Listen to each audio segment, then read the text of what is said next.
Hello friends, welcome to my YouTube channel Doctor Online 24/7. Today I am going to tell you about cervical cancer. In this video we will cover Introduction, Symptoms of cervical cancer, when should I see my doctor, Causes of cervical cancer, Prevention of cervical cancer, Diagnosis of cervical cancer, Treatment of cervical cancer, Factors when surgery is right for you, Complications of cervical cancer. So let's get started. Introduction. Cervical cancer is cancer that begins growing in or on the cervix, the neck of the uterus. Cancer happens when cells begin to grow and spread in an uncontrolled way. Cervical cancer is divided into two main types, depending on which cervical cells are affected. Cervical squamous cell carcinoma is cancer of the squamous cells in the cervix and makes up about 70% of all cervical cancers. Cervical adenocarcinoma affects the mucus-producing cells of the cervix and makes up about 25% of cervical cancers. Symptoms of cervical cancer. In its early stages, cervical cancer may cause very minor symptoms or none at all. Common symptoms of early cervical cancer include vaginal bleeding when you do not expect it, for example, between periods, after menopause, or after sex. Heavier or longer periods than usual. Unusual vaginal discharge. Pelvic pain. Pain during sex. Symptoms of more advanced cancer are uncommon, but include feeling very tired, leg pain or swelling, lower back pain. When should I see my doctor? Many women experience unexpected vaginal bleeding and/or pelvic pain at different stages of life. In most cases, it's not caused by cervical cancer. However, you should see your doctor if your symptoms concern you or they continue for longer than a couple of weeks. Causes of cervical cancer. Most cases of cervical cancer follow infection with high-risk types of the genital human papillomavirus, HPV. Genital HPV infection is extremely common.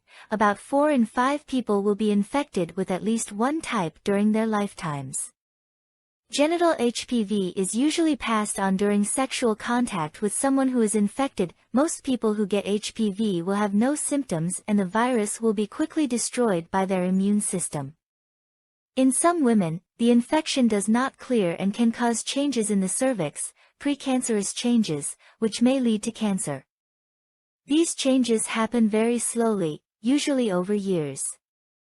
Although HPV is the main cause of cervical cancer, there are other factors that can increase your risk of developing this cancer, including smoking, including passive smoking, long-term use of the oral contraceptive pill, a weakened immune system, exposure to the chemical diethylstilbestrol, DES.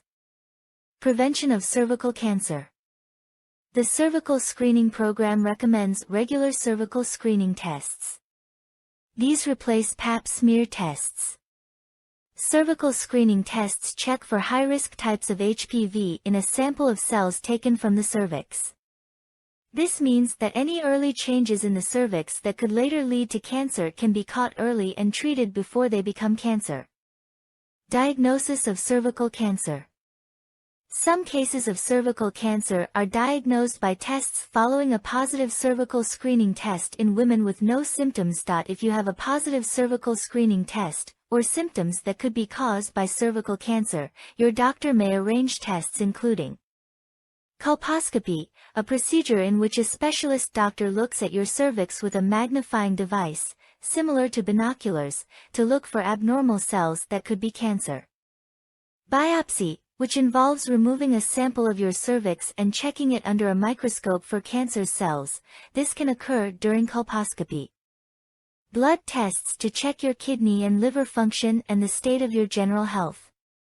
Imaging scans such as a CT scan and/or an MRI to look for signs of cancer spread inside your body. Treatment of cervical cancer. If the above tests show precancerous cell changes, there are treatment options to remove these cells to prevent them developing into cervical cancer. The different procedures used to treat precancerous cells are: a wire loop excision, also known as a LETS or LEEP, which uses a thin loop of wire heated with electricity to remove the abnormal area of tissue in the cervix. A cone biopsy, in which the area of abnormal cells is removed using a scalpel instead of a wire. In some cases, laser surgery is used to destroy abnormal cells on the cervix using a strong, hot light, a laser, which is shown through the vagina. If precancerous cells are not treated, they can progress to cervical cancer. Many cases of cervical cancer are found early and are treated with surgery. If cervical cancer spreads to other parts of the body, metastasis, a patient may need to undergo other treatments such as radiation and chemotherapy. There are many different procedures and surgeries used to treat cervical cancer, including a cone biopsy, which removes a cone of tissue around the cancer with a scalpel. A trachelectomy, which involves removing the upper part of the vagina and part or all of the cervix. This may be an option for those who wish to have children after treatment. A hysterectomy, which involves removing the uterus, cervix, and the top of the vagina. It is the most common operation used to treat cervical cancer. If your uterus is removed, you will not be able to have children. A bilateral salpingectomy, this involves removing both fallopian tubes and may be performed at the same time as a hysterectomy. A bilateral salpingo-oophorectomy, which involves removing both fallopian tubes and both ovaries. It can also be done at the same time as a hysterectomy. Homeopathic treatment of cervical cancer. In homeopathy, non-toxic medicines are used to treat this cancer. There are no side effects associated with home medicines for this cancer. If this problem is diagnosed at earlier stages, that it becomes easier to treat and takes very little time. In advanced stages, more time is required to improve the situation.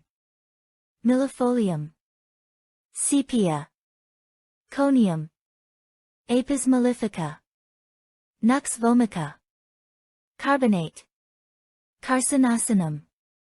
Factors when surgery is right for you. Your doctor will consider many factors when deciding which surgery is right for you, including the type of cancer, the size of the cancer and how far it has spread, its stage, your age and general health. If you are pre- or postmenopausal, whether you want to have children in the future. Complications of cervical cancer. Like most cancers, cervical cancer can spread to other parts of the body and cause serious complications. However, when cervical cancer is caught and treated early, the expected outcome is usually very good. Treatments for cervical cancer can affect your ability to fall pregnant and/or carry a pregnancy to term. Smaller surgical procedures performed on the cervix may increase the chance of miscarriage in future pregnancies. The larger surgeries, which remove the uterus, hysterectomy, fallopian tubes, bilateral salpingectomy, or ovaries, bilateral oophorectomy, may mean you will not be able to have children. Cancer treatments, including surgery, chemotherapy, and radiotherapy, may all cause a range of side effects.